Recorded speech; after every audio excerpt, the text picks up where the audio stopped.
Au cœur de l'histoire. Retour aux origines.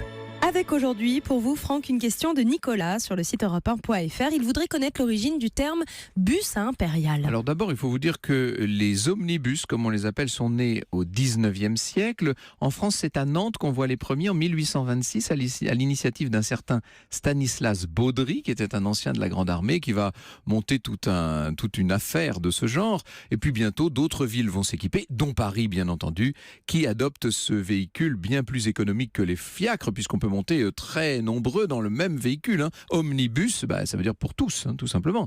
Quelques années plus tard, dans les années 1850, apparaissent les fameux bus qui ont 2 étages, donc cette expression à impérial. Alors pourquoi l'impérial ?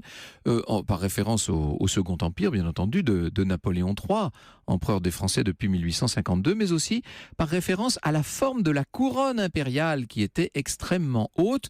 Vous savez qu'en France, depuis 1977, les bus à impérial ont été supprimés et puis on les a vus renaître, mais sous la forme d'autobus touristiques. Enfin ça, c'est déjà presque autre chose.